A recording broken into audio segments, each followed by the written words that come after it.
O podcast que você ouve agora é uma produção da Central 3.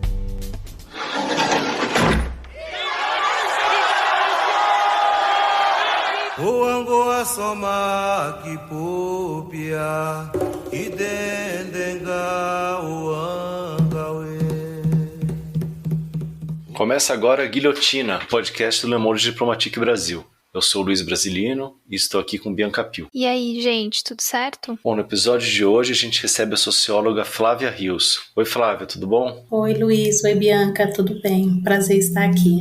Prazer é nosso, Flávia. Bem-vinda ao episódio 177 do Guilhotina. Doutora e mestre em Sociologia pela Universidade de São Paulo, Flávia é professora adjunta da Universidade Federal Fluminense, foi pesquisadora visitante na Universidade de Princeton e é pesquisadora do Afro-Sebrap. Ela organizou, junto com Márcia Lima, o livro Por um Feminismo Afro-Latino-Americano, com textos de Lélia Gonzalez. Bom, Flávia, a gente gostaria de começar perguntando para você justamente sobre a Lélia, que foi uma importante intelectual na denúncia contra o mito da democracia racial e também durante o processo de redemocratização do Brasil. Você pode contar para a gente um pouco sobre a importância da Lélia nesse cenário político? Posso sim. A história da Lélia Gonzalez é uma história de uma militante, intelectual, política brasileira que tem uma trajetória que se caracteriza muito com contornos daquilo que seria dos intelectuais negros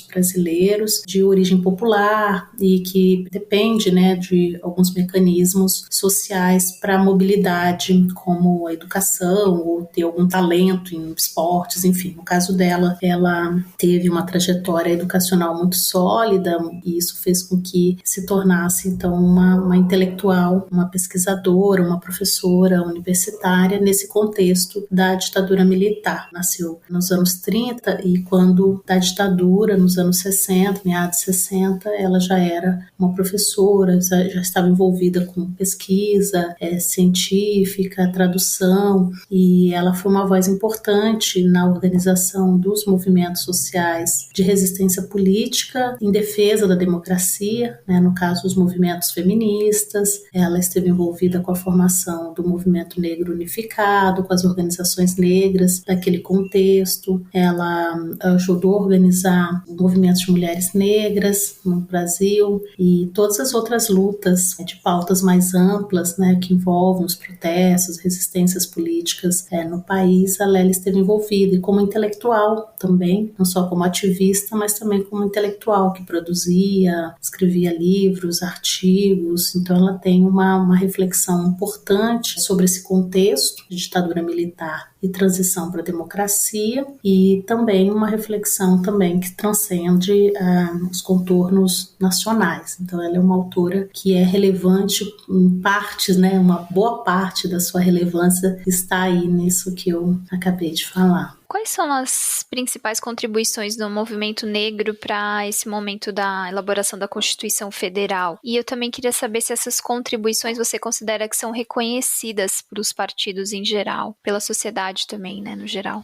No contexto da redemocratização do Brasil, os movimentos negros se organizaram em torno dos partidos em oposição aos partidos que defendiam a ditadura, então os partidos emergentes, a formação do Partido dos Trabalhadores, partidos trabalhistas, enfim, foram os partidos em que os movimentos negros estabeleceram um diálogo. Muitas pessoas se candidataram, a própria Lélia Gonzalez foi candidata nas eleições de 1982, depois foi de 86, e tantos outros intelectuais e militantes negros se apresentaram na política. Na ocasião da Constituinte, em particular, o movimento negro fez uma convenção do negro, um encontro nacional em que se discutiu as pautas, a agenda negra por igualdade naquele contexto e propriamente no processo constituinte que envolvia a articulação com os deputados, com a construção das discussões nas subcomissões, nas comissões. Esses ativistas também se moveram bastante. Houve a representação de deputados constituintes negros e antirracistas, então, por exemplo, a Benedita da Silva foi eleita, o deputado Caó, que ficou conhecido pela lei antirracista que criminaliza o racismo. Então, você tem um conjunto de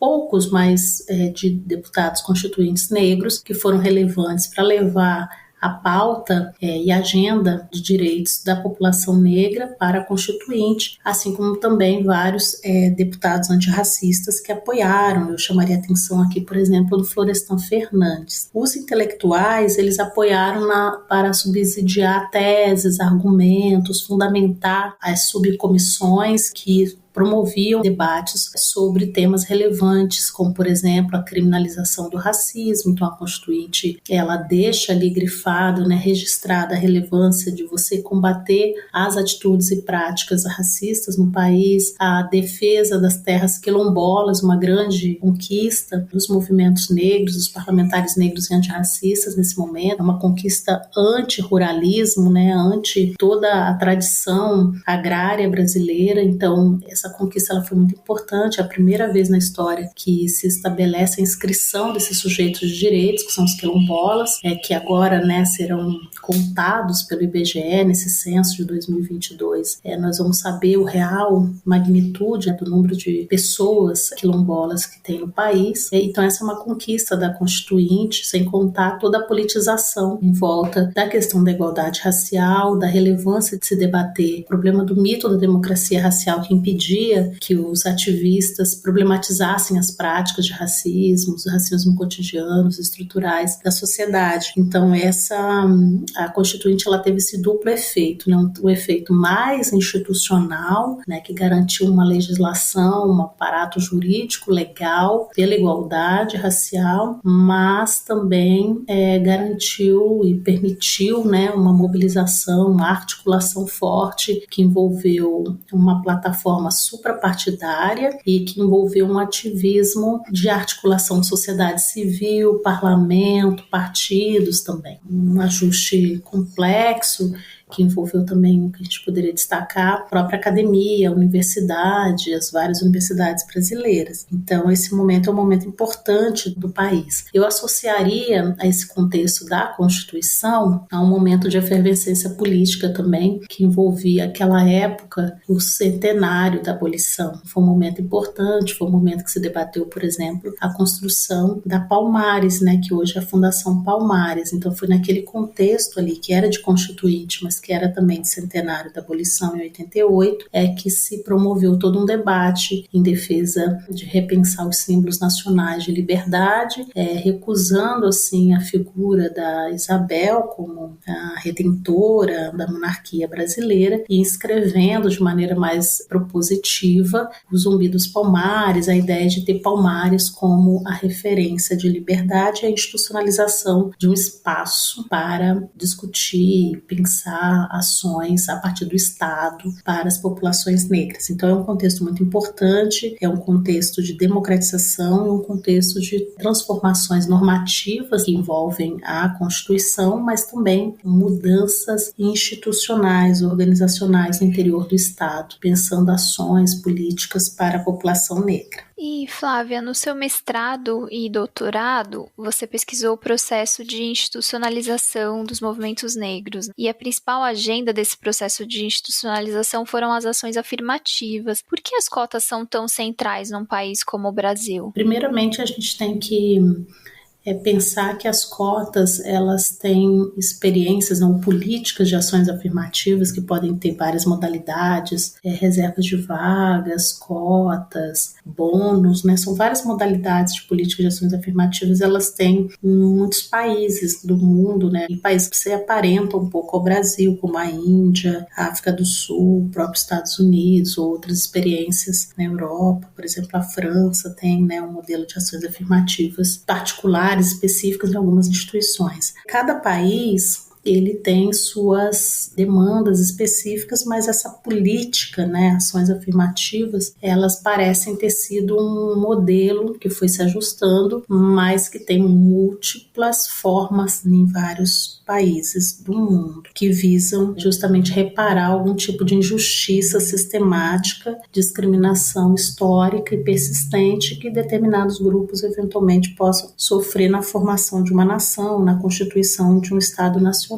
Então, no nosso caso, no caso brasileiro, as políticas de ações afirmativas elas se destinaram a grupos que sofrem graves desigualdades. Aí, inicialmente, elas ganharam o formato de desigualdades de classe, já que o perfil da nossa ação afirmativa, o padrão, é uma ação afirmativa que inclui pessoas oriundas de escolas públicas. Então, esse é um formato. A gente tem graves distorções no ensino, na pirâmide educacional brasileira, fazendo com que as pessoas que tinham poucos recursos não tivessem tantas chances, né, de ingressarem no ensino de terceiro grau. Então aí nós temos essa tentativa de correção. A segunda tentativa subsidiária dessa é a questão étnica, racial, que incluiu as pessoas autodeclaradas pretas e pardas e as pessoas indígenas, que são entendidos também como os grupos que sofrem discriminações sistemáticas. Então, assim, o desenho da política, ele tem essa característica de combinar a dimensão de classe e étnico-racial para promover a inclusão ou justiça social no sistema educacional, né? Mais recentemente a gente tem tido experiências que envolvem o serviço público, e aí sim essa não passa pelo recorte propriamente da classe, porque aí seria uma política voltada para o segmento étnico, racial, né? Assim como, por exemplo, as políticas que envolvem o sistema eleitoral, né, que recentemente também incluiu uma política de ação afirmativa, que a gente pode dizer assim, voltada para as pessoas negras, ou a gente também poderia pensar no próprio modelo de cotas para as mulheres nos partidos políticos. Então, esses modelos de reserva de vagas, ou de bônus, ou de algum incentivo institucional para a inclusão, ela pressupõe um estudo, que foi o que aconteceu no Brasil,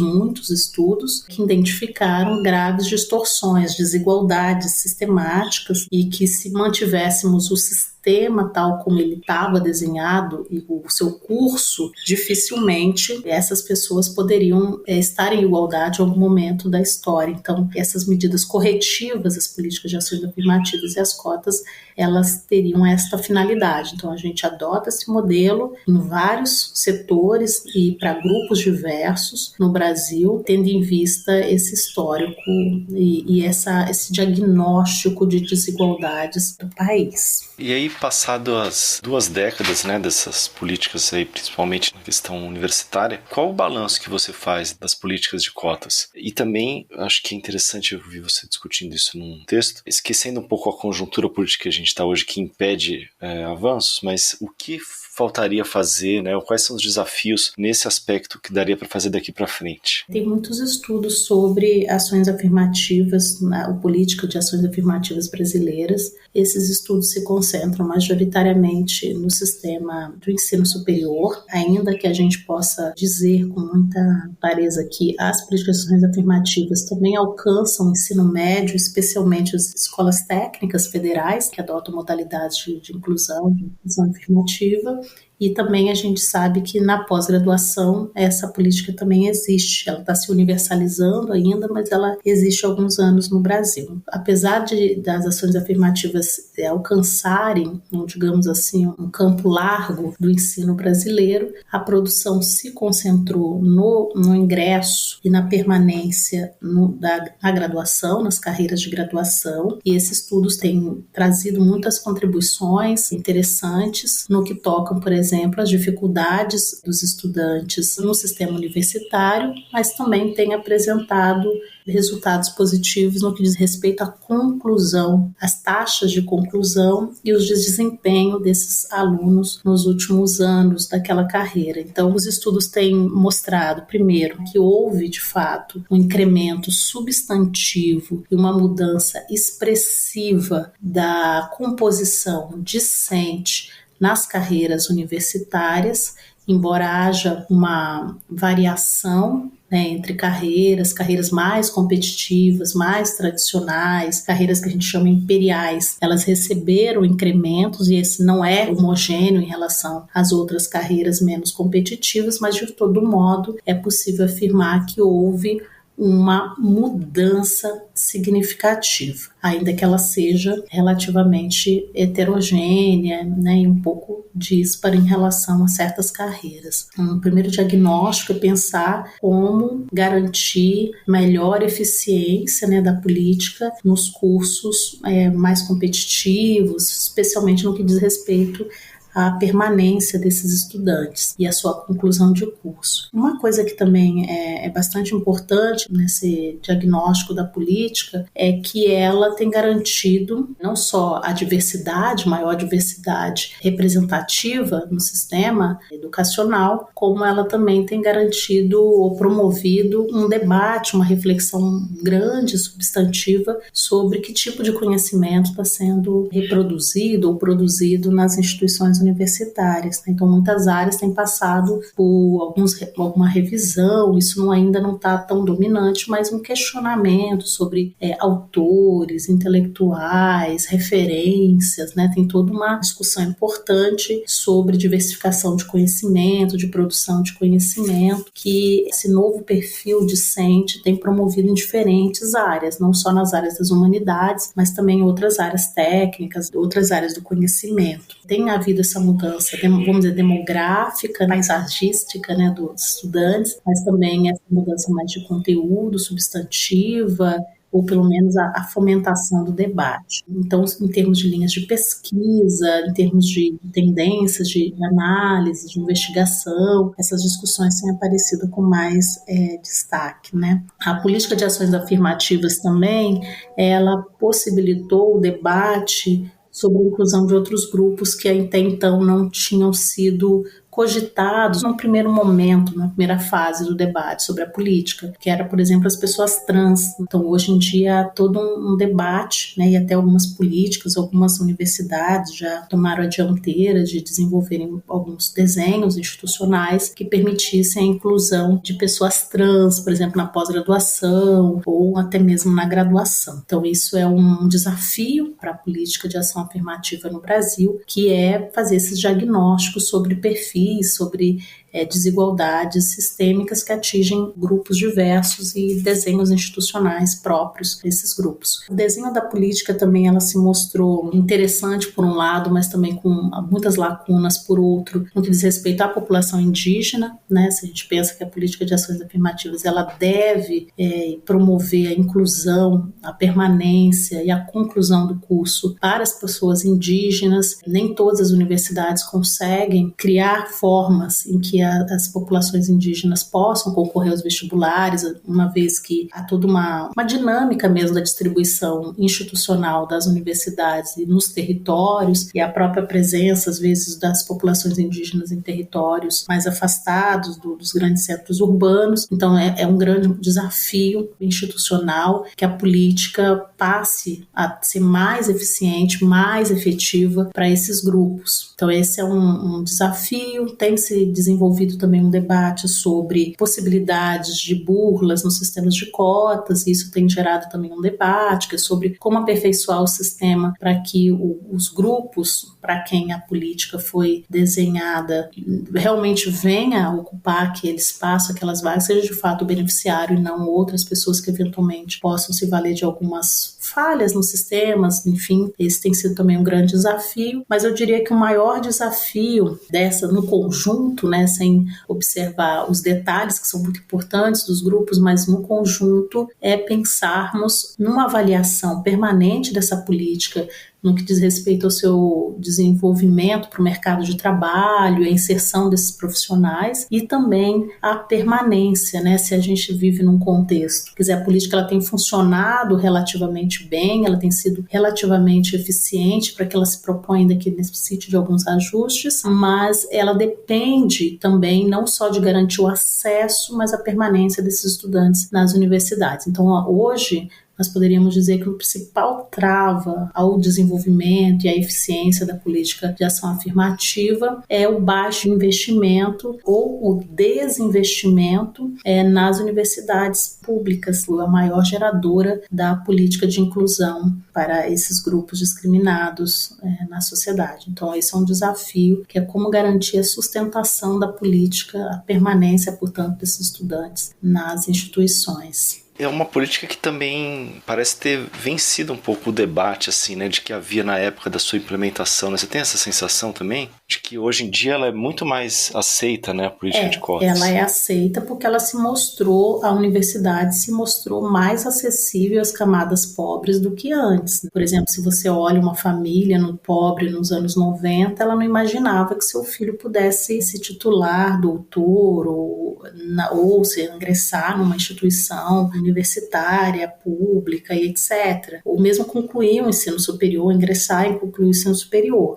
Então era um sonho inacessível. E as políticas, elas colocaram no horizonte, não quer dizer que se tornou uma obviedade de jeito nenhum, ainda continua sendo difícil e as pessoas lutam para ingressar no ensino superior, mas colocou no horizonte dessas famílias e desses jovens a possibilidade deles sonharem, deles acreditarem que podem ingressar na universidade. E as experiências concretas de ver, às vezes, um vizinho, um primo, um parente, um primeiro da família, etc., faz com que as pessoas acreditem na efetividade da política. Então, essa crença muito concreta, baseada muito na experiência concreta do vivido e também da mudança de expectativa, uma expectativa de que a coisa pode, de fato, acontecer, ainda que as dificuldades hoje sejam bem grandes, né, para a pessoa se manter na universidade, como, por exemplo, garantir o deslocamento do lugar de moradia até a universidade, ou garantir que a pessoa possa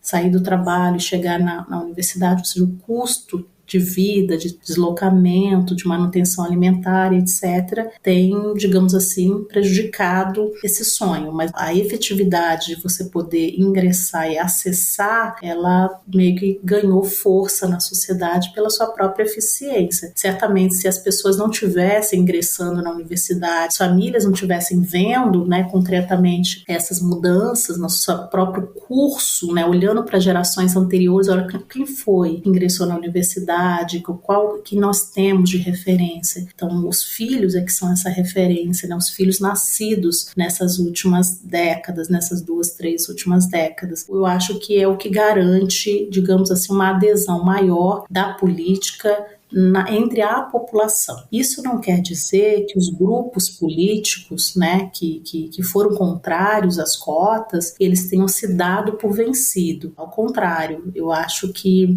o fato da política ter sido eficiente garantiu uma adesão popular maior, o que fez com que se tornasse relativamente custoso ter que mexer com uma política com efetividade. Então é custo político movê-la, mas não quer dizer que as pessoas que foram contrárias não possam vir a mover e não continuem fazendo projetos de lei que alterem a política, que prejudiquem. Flávia, essas ações afirmativas, elas foram colocadas em práticas aí num período que você qualifica como de consolidação democrática. Você poderia apresentar assim quais foram as outras políticas, né, para além das ações afirmativas, que foram efetivadas aí nesse período também no sentido de ampliar a equidade racial no Brasil? A equidade racial, ela pode ser desenvolvida, garantida por 2 vias que não precisam ser contraditórias nem conflitantes. Você pode ter políticas universalistas que atinjam populações mais pobres, uma vez que as populações negras no Brasil, elas estão nos estratos mais populares, e você pode ter políticas focalizadas. Então, vamos dizer que esse período de consolidação democrática, nós vimos os 2 movimentos juntos, por isso que eles foram relativamente eficientes naquele contexto e têm algum efeito duradouro no tempo. Então, políticas de transferência de renda são fundamentais para a retirada das crianças negras do trabalho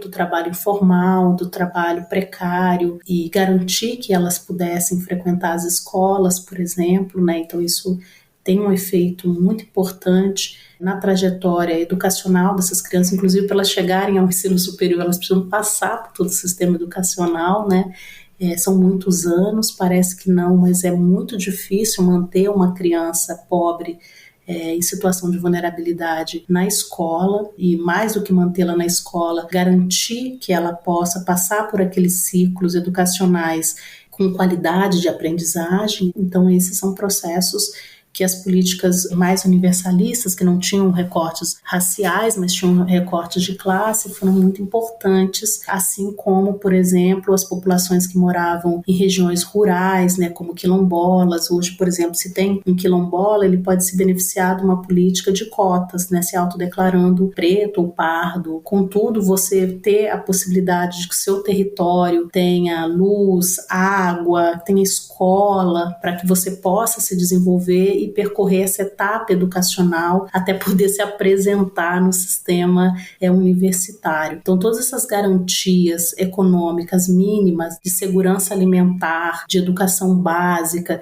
de transporte, de deslocamento, são fundamentais para que essa população pudesse ter condições mínimas de dignidade e de competências que elas vão adquirindo ao longo do seu processo formativo. A gente pode falar também da política do salário mínimo, que pudesse gerar condições básicas de consumo, de sobrevivência, sem que você precisasse ter grandes concorrências de trabalho. Então, toda vez que a educação concorre com o trabalho, principalmente trabalho informal, precarizado, etc., isso é um prejuízo flagrante para as famílias e para as crianças, para os adolescentes, sobretudo. Então, são esses fatores todos de políticas de salário mínimo, políticas de emprego, políticas de acesso a bens básicos, a cidadania básica, que a gente chama, iluminação, água, tratamento de esgoto, acessibilidade às áreas mais rurais, à educação, tudo isso favorece essas comunidades, favorece essas populações, assim como as populações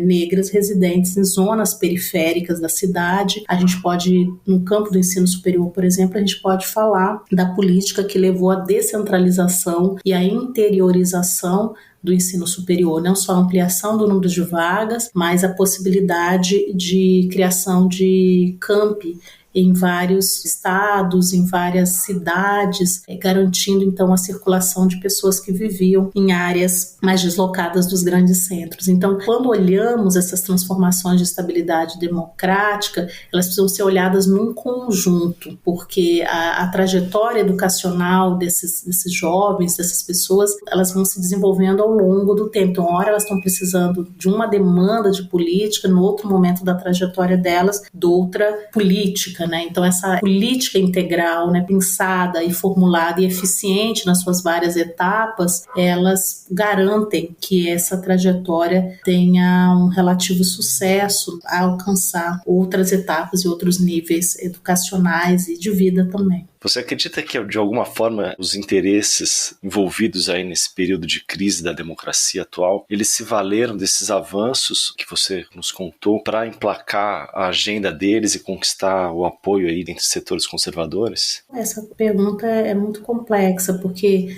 a sociedade é extremamente desigual. Mudanças, ainda que não sejam tão substantivas, elas abalam certas hierarquias, certas normas sociais, certos padrões e domínios, e isso pode gerar fortes insatisfações. Então, eu acho que, certamente, essas políticas elas tenderiam mais, se elas tivessem ganhado estabilidade forte no tempo, a desestabilizar certas hierarquias que se apresentam em vários níveis, né? Desde os níveis de trabalho, das relações de trabalho, mas também nas relações interpessoais. E eu penso que esse tipo de mudança e de certa desestabilização hierárquica ou tendência de desestabilização gera um humor de insatisfação, uma vez que aquele padrão antigo de certas camadas que estavam acostumados com certos privilégios passaram a não tê-los ou lutar um pouco por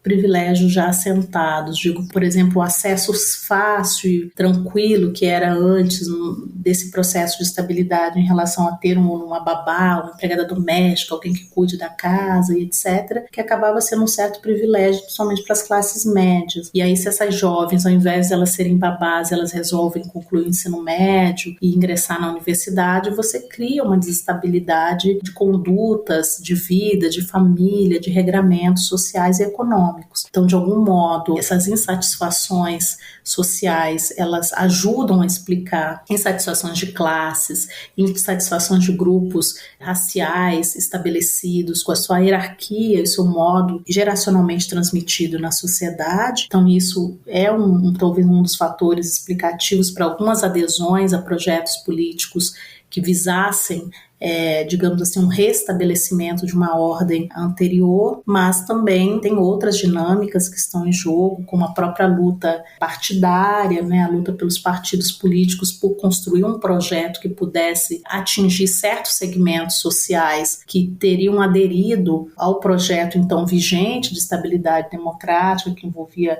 a transferência de renda, que envolvia um padrão de consumo, que envolvia até uma expectativa de mobilidade, de ascensão social, mesmo que individual, etc., ainda que com algum endividamento. Havia essa perspectiva, então nenhum outro partido tinha apresentado uma proposta que pudesse alcançar de maneira consistente esses segmentos que são expressivos na hora de decidir um processo eleitoral.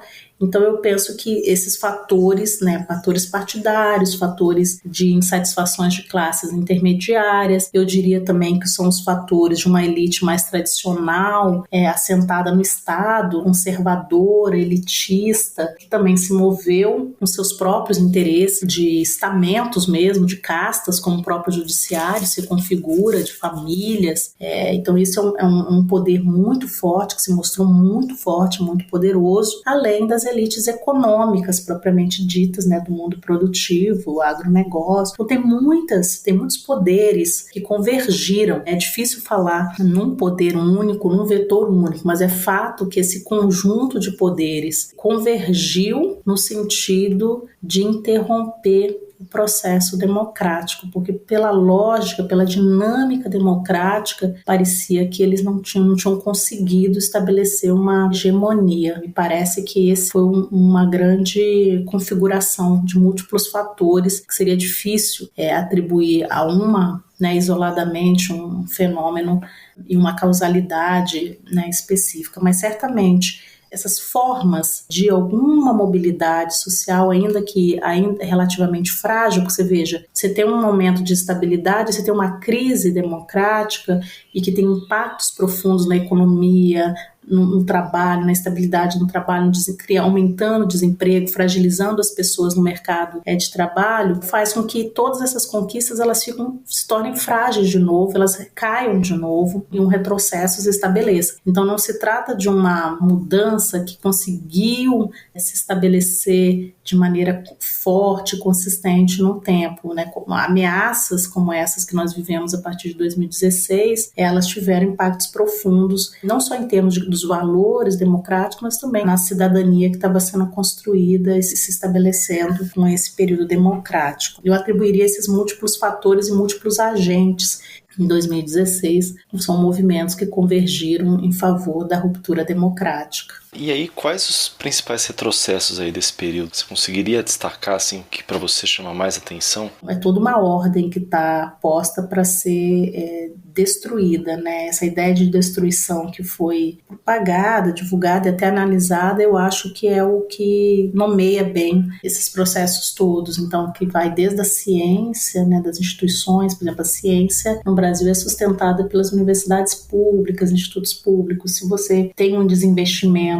substantivo na educação de terceiro grau pública, você está desinvestindo necessariamente na ciência, você está destruindo a produção científica. Outra área que é muito importante falar é a lógica da segurança pública, uma lógica praticamente genocida, né, que tem um caráter genocida, que não está disposta a pensar um desenho de segurança pública que envolve a comunidade, que envolve as pessoas atingidas, os territórios, que envolve inclusive negar e rasgar completamente a Constituição Federal, que dá legitimidade para uma matança desenfreada e uma quebra sem precedentes do Estado Democrático de Direito. Quer dizer, o Estado deveria assegurar a vida e, na verdade, ele é o agente da morte. O Estado não está conseguindo assegurar o mínimo, que é a garantia da vida. Então, é algo que esse governo conseguiu estabelecer e legitimar nos seus discursos sistematicamente. Sem contar as formas ilícitas, a gente está falando supostamente dos agentes públicos, e as formas ilícitas e os ilegalismos, né, que vão se estabelecendo com milícias, com outras formas de poder legitimado, posto que as próprias armas, né, se tornaram os instrumentos que o próprio governo, né, estabelece como sendo legítimos, que cada um possa ter sua arma, cada um possa se defender, cada um possa se atacar. Essa cultura também que está sendo disseminada é anticívica, né? Então você vê que é uma profusão assim, muito diversificada das formas de destruição, porque se destrói até os valores também, não só as instituições, a vida das pessoas, as famílias. Então, aí se você olha para o meio ambiente, se você olha para os povos das florestas, se você olha para as populações indígenas, se você olha para as condições das favelas, é um fenômeno assim que nós vamos levar anos e anos para estudar, investigar e conhecer a profundidade dessa destruição, sem contar própria instituição Estado, as burocracias, as formas organizacionais que foram construídas durante esse período estou chamando de estabilidade democrática, que visavam direitos, que visavam atingir e desenhar políticas específicas para certos grupos que foram absolutamente desvirtuadas das suas missões originais, pensando o Ministério das Mulheres, por exemplo, pensando das mulheres, das questões quilombolas, pensando a Fundação Palmares, pensando os conselhos foram esvaziados, as agências de controle, de accountability, que ajudam a entender as dinâmicas do Estado, observar, colaborar também com o desenho de políticas, enfim, o controle social. Então, assim, foi um arrasar mesmo, muito grave, que vai dos desenhos de políticas, dos financiamentos do orçamento público, dos valores que são inculcados e difundidos, até as próprias institucionalidades, o enfraquecimento das burocracias, das normas institucionais. Então, assim, a gente vive um momento bastante complexo, assim, é muito difícil se agarrar num ou no outro, porque tem sido um processo devastador. Sim, e na sua opinião, Flávia, como raça e gênero se reconfiguram no bojo das transformações ocorridas desde as manifestações de junho de 2013? O grupo de pesquisa Afro-Sebrap, que você faz parte, tem se debruçado sobre essa questão. Você pode dizer pra gente um pouco quais descobertas vocês já tiveram em relação a isso? Uma coisa que é interessante é que o Brasil tem uma tradição forte de mobilização coletiva, ainda que eventualmente certos grupos não consigam atingir um grande movimento de massas em alguns contextos, em outros sim. Então, a partir de 2013, um pouco antes deles, você tem sim uma mobilização forte de vários grupos organizados em periferias, movimentos sociais, mas você tem um incremento de novas gerações que muda um pouco o perfil dos ativismos da primeira década do século XXI.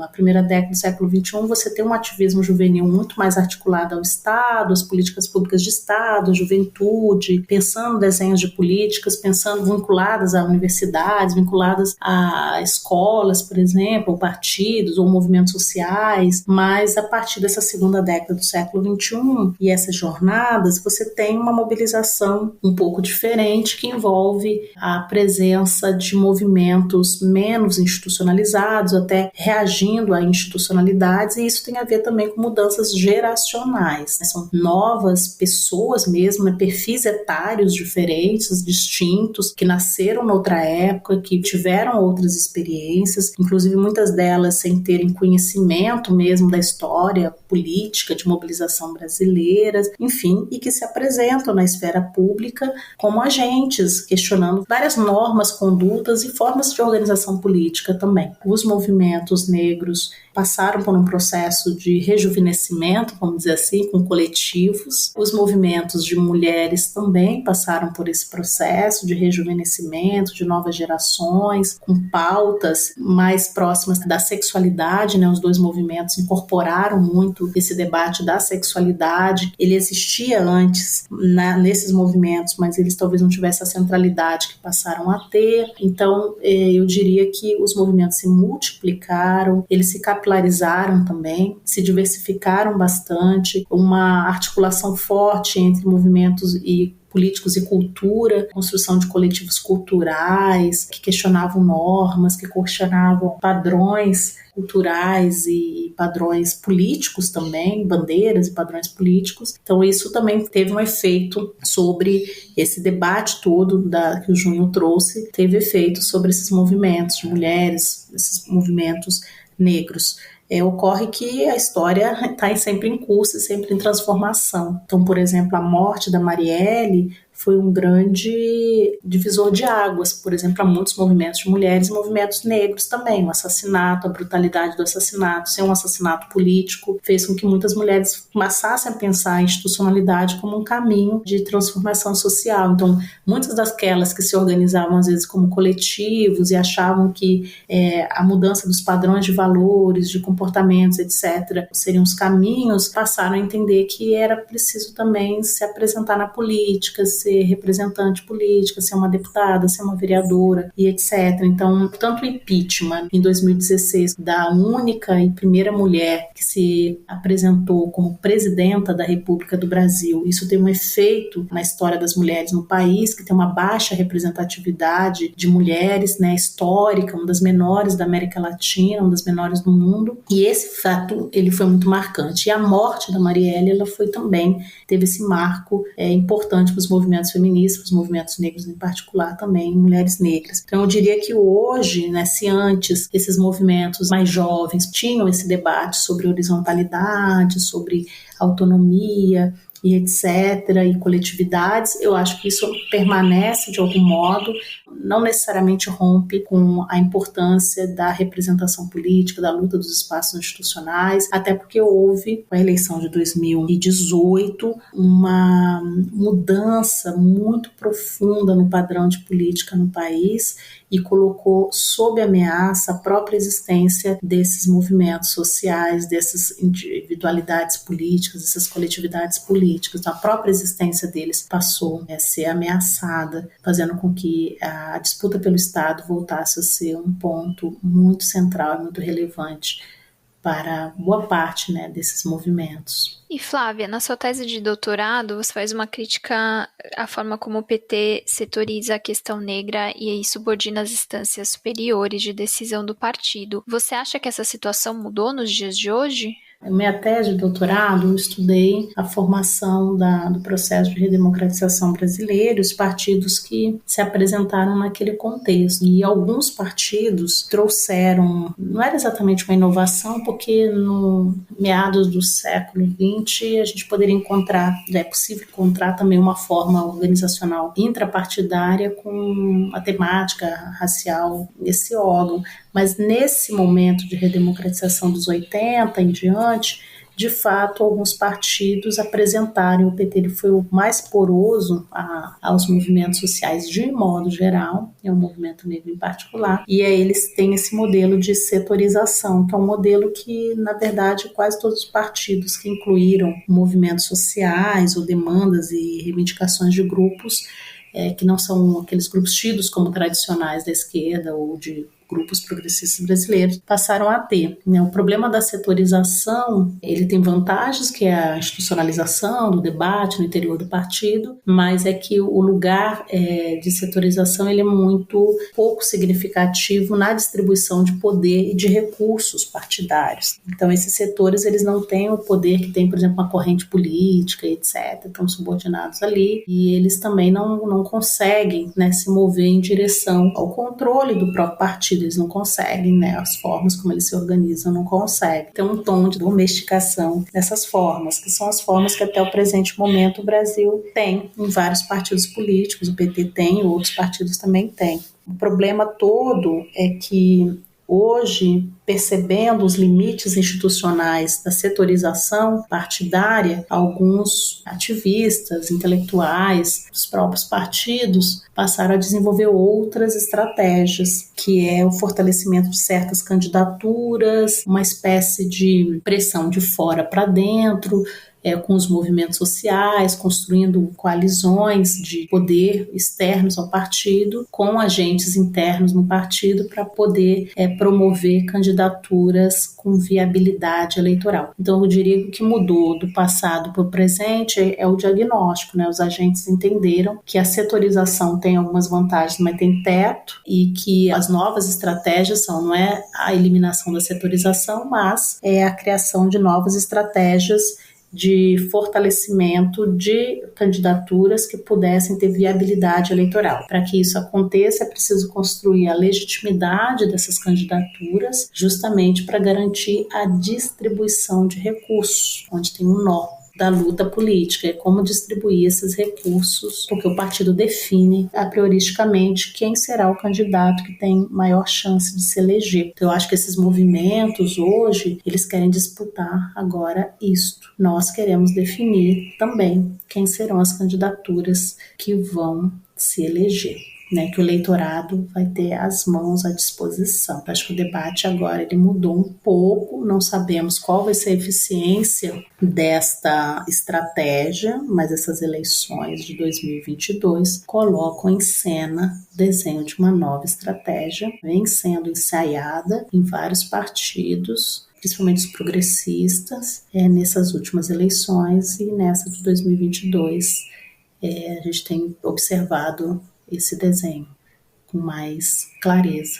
Isso talvez também responda ao protagonismo que o movimento negro, né, em especial o movimento de mulheres negras, vem tendo nos últimos anos. Eu lembrei das manifestações contra o Bolsonaro e as políticas dele durante a pandemia que foram feitas em 2020, 2021, muitas delas convocadas por essas organizações, né? Como é que você enxerga aí esse momento dos movimentos? É um momento que os movimentos tiveram que se reorientar, né? Os movimentos passaram a trabalhar mais em formas de coalizões, porque, afinal de contas, esse contexto dificulta que os movimentos trabalhem de maneira autônoma, ou as pessoas continuam tendo as suas próprias organizações, os seus projetos, as suas ações, as suas lideranças, mas elas perceberam que elas precisariam de alguma aliança maior, mas não só uma aliança no que vai ser decidido, mas sobretudo como se apresentar na esfera pública de maneira consistente. Então, uma coisa é você apresentar uma organização, outra coisa é você apresentar mais de 200 organizações numa mesmo guarda-chuva. Então, hoje em dia tem-se observado que as ações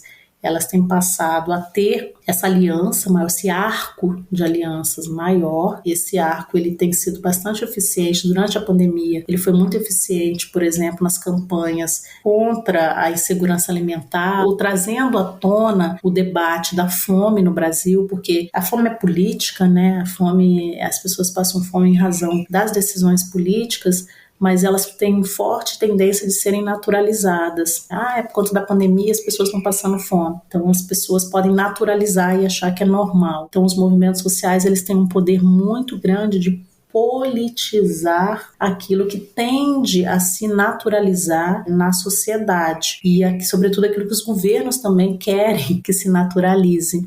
Os movimentos foram muito eficientes, muito importantes para tematizar, colocar na agenda pública o problema da fome, recorrentemente nos meios de comunicação, convocando os agentes públicos a responderem por isso, lutando para que houvesse garantias institucionais, mas também civis, de dar as mínimas condições para as pessoas mais pobres e mais vulneráveis durante a pandemia. Esses movimentos foram muito importantes também na articulação, principalmente dos movimentos de mães, de pessoas que são afetadas pela violência de Estado, para que houvesse a interrupção, que acabou não sendo sustentada ao longo prazo, mas da interrupção das intervenções policiais durante a pandemia. Então foi muito importante a movimentação das mães, garantindo que o STF paralisasse, pelo menos parcialmente por um período, essas intervenções. E todas as outras ações que têm sido desenvolvidas ao longo desse período em torno da politização das mortes nas periferias, em torno das mortes das crianças, em torno das violências que têm sido submetidas, em torno do problema da segurança alimentar e da fome. Então, eu acho que o papel dessas organizações, que são aquelas mais tradicionais, que já vêm desde o contexto da transição democrática,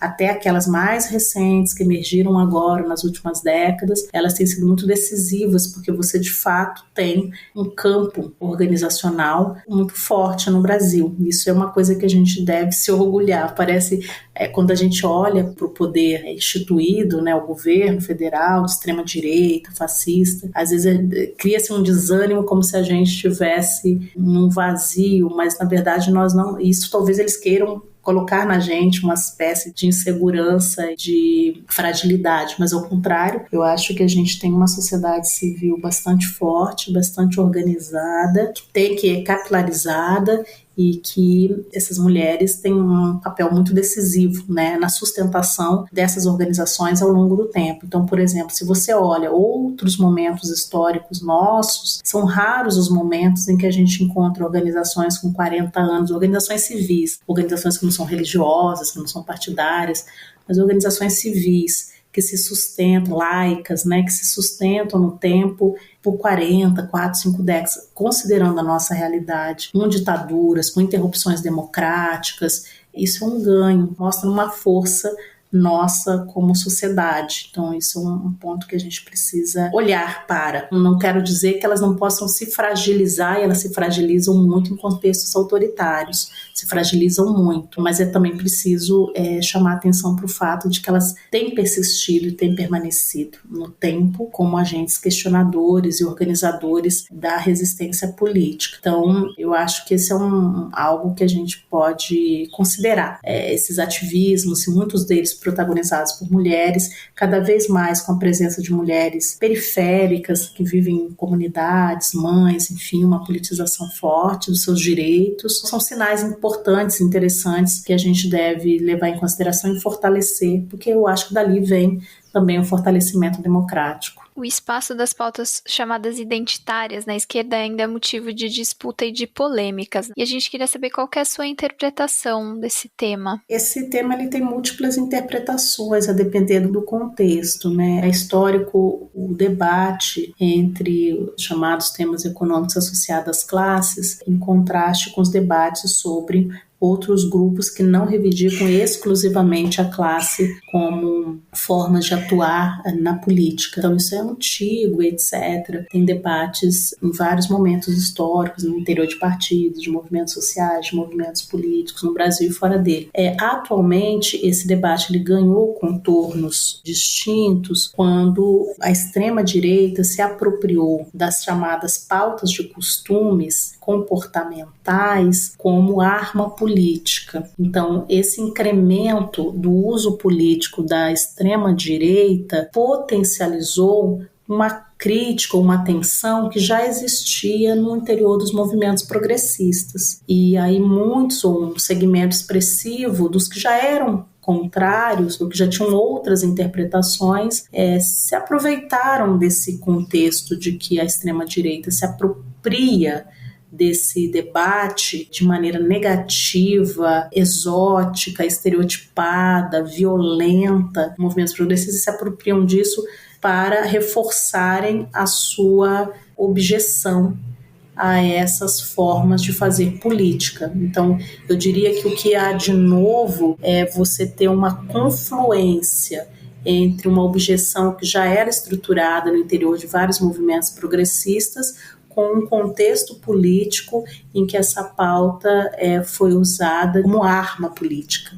aberta, né, explícita e de maneira eficiente. E aí, nesse contexto em particular, alguns entendem que se a gente silenciar sobre essa pauta pode ser a melhor estratégia frente à extrema-direita, então como se fosse um debate de surdos, né? Só um fala e você só desmente as fake news, etc., e outras que entendem que é preciso disputar os sentidos, disputar os valores que estão sendo apresentados. É fato que o debate sobre o que está sendo chamado de pautas identitárias, se a gente for observar a história dos movimentos sociais com mais análise, mais profundidade, vai perceber que o que está sendo chamado de pautas identitárias é uma superficialidade, é uma rotulagem de uma história muito mais complexa. Então, por exemplo, os movimentos de mulheres são movimentos que lutaram pelos direitos políticos, são mulheres que lutaram pelos direitos civis, que lutam por direito à moradia, que lutam pelo direito ao aborto. Então, elas lutam por múltiplos direitos e elas se adotam, né, se autonomeiam mulheres porque entendem que essa categoria ela passou por processo de subjugação e ao politizar a categoria chama atenção para o fenômeno, para o problema, né, dá visibilidade ao problema que está sendo posto em público. E se você observa a história com profundidade, você vai perceber que esse é um falso debate. Mas, ao mesmo tempo, a gente compreende que nas disputas políticas, a simplificação é uma arma. Então, quanto mais os agentes puderem simplificar os problemas sociais para uma suposta confrontação política, talvez mais eficiente vai ser, porque confunde mais do que esclarece. Então, eu vejo o debate sobre identitarismo como sendo um debate de simplificação do mundo, né, que é comum nos debates políticos, mas toda vez que a gente for entrar no terreno, é preciso saber que a areia é movediça. Ela se move menos em fundamentos e mais em imagens de rotulagens, né, em rótulos e estereótipos. E Flávia, vimos um aumento da presença de mulheres negras no parlamento, mas mesmo assim políticos negras e negras com mandatos são minoria no Brasil. Por outro lado, a gente observou também um aumento da violência política contra essas e esses parlamentares. Como você avalia essa contradição? Não é exatamente uma contradição, porque nós vamos voltar para o debate que originou essa nossa conversa. O Brasil é um país extremamente desigual, profundamente hierárquico. Toda vez que há ameaça à organização desigual e hierárquica, há reação. Então, se uma pessoa que você imagina que deve ser sua empregada doméstica está no parlamento defendendo pautas de igualdade, ou está num lugar que você imagina que só você ou só seu grupo poderia estar, você desequilibra a ordem social. Então, essa reação, e é uma reação extremamente violenta, ela tem a ver com essa possibilidade, não quer dizer que tenha havido a mudança de estrutura, não houve, mas a possibilidade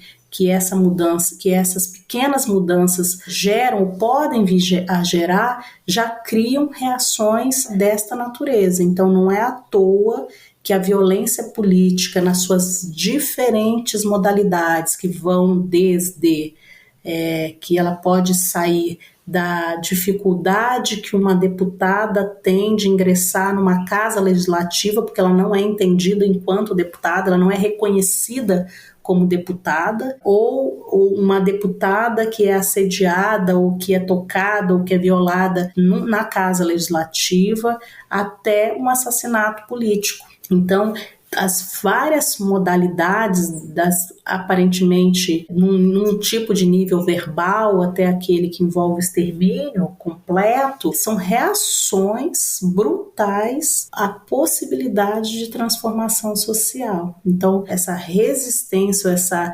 reação, né, por isso esse reacionarismo forte contra a possibilidade de igualdade. Por quê? Porque a nossa sociedade ela se estruturou de modo a ser anti-igualdade, porque é uma sociedade que se funda na escravidão e que se estabeleceu na escravidão há muito mais tempo do que em períodos de liberdade, sem contar que nesse período suposto de liberdade houve vários momentos de autoritarismos. Então é uma sociedade autoritária e hierárquica, e qualquer ameaça à possibilidade de igualdade, a reação é violenta. Então a violência política ela é expressão desse tipo de autoritarismo e reacionarismo, né, presente, estruturante na sociedade brasileira. Então não é à toa que as mulheres vivem essa experiência, ainda que sejam minorias na representação política, e que mulheres negras sofram várias formas de violência, que mulheres trans, homens e mulheres trans passem por essa violência, porque essas normas estão supostamente ameaçadas em razão da possibilidade de igualdade. Como você acha que o tema racial e de gênero deve aparecer nas eleições agora de outubro? A gente tem acompanhado que a Coalizão Negra por Direito tem se organizado para apresentar indicar candidatas e candidatos negros para formar uma bancada negra no Congresso. Você tem acompanhado essa articulação? Pode contar para a gente um pouco como está se dando?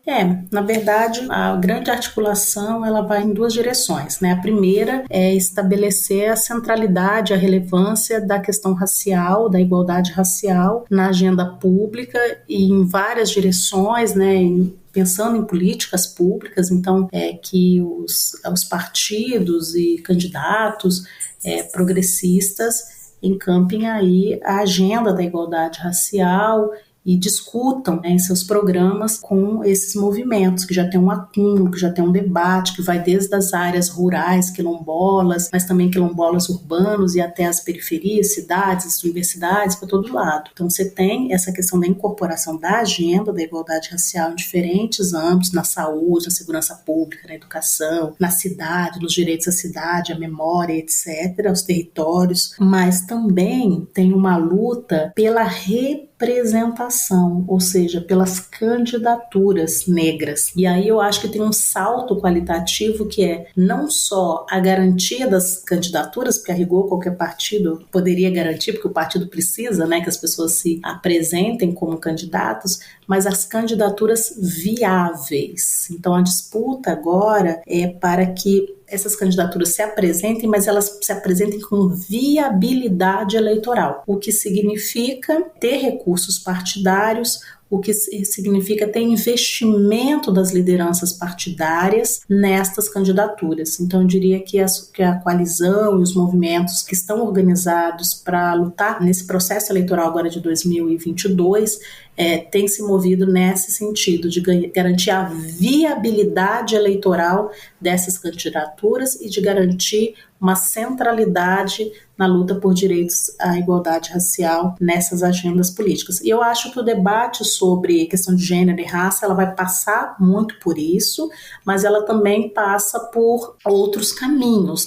Muitos candidatos, desde dessa segunda metade da segunda década do século XXI, emergiu também a presença de pessoas negras que mobilizam as lutas dos movimentos negros no sentido negativo, no sentido de desqualificar, né, o próprio movimento, desqualificar as lutas por igualdade racial, a própria existência do racismo, etc. e tal. Então, eventualmente, eu acho que essas eleições vai estar presente no debate, presença de figuras negras que ocuparam cargos legislativos ou não no governo Bolsonaro e que vão se apresentar como candidatos de direita contra as políticas de igualdade racial. Então, eu acho que a temática da igualdade racial, ela vai aparecer, talvez até com vinculação não exatamente inédita, porque a gente já viu outros candidatos fazerem isso em disputas municipais, que é a vinculação de trazer a temática racial fora do registro da igualdade e de promoção dessas populações, mas no sentido de repensar, por exemplo, não queremos mais cotas, olha, as cotas não fazem sentido,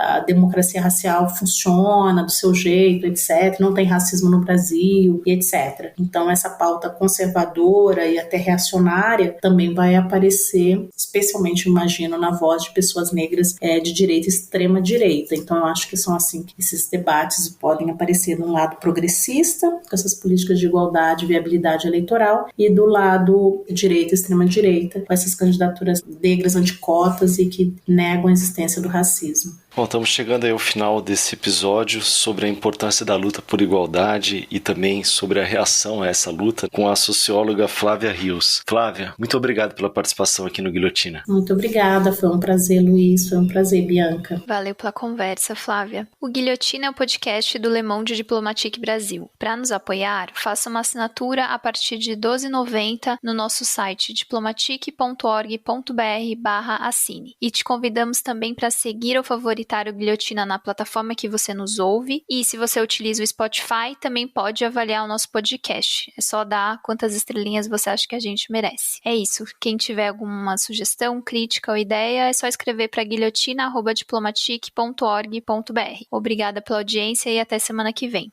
Até.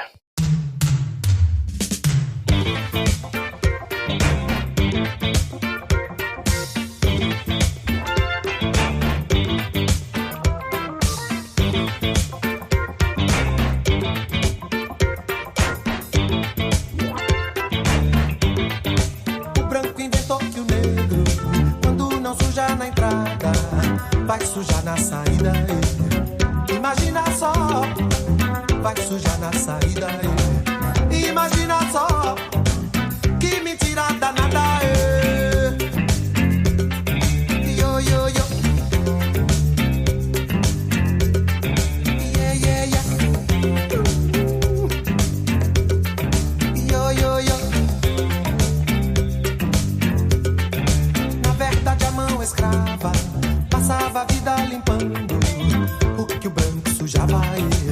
Imagina só o que o branco sujava. Imagina só o que o nego penava. Yo, yo, yo.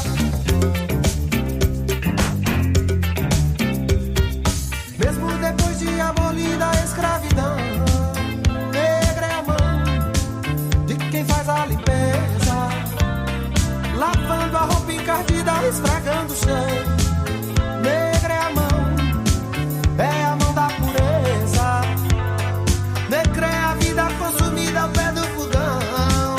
Negra é a mão nos preparando a mesa, limpando as manchas do mundo com água e sabão.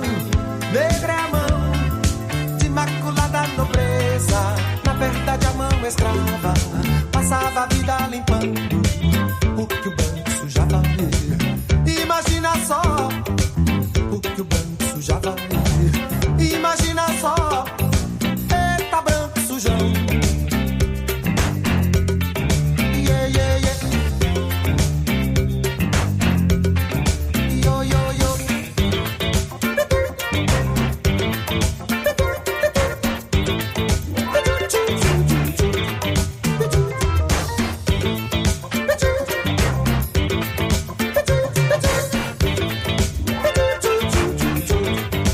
O branco inventou que o negro, quando não suja na entrada, vai sujar na saída.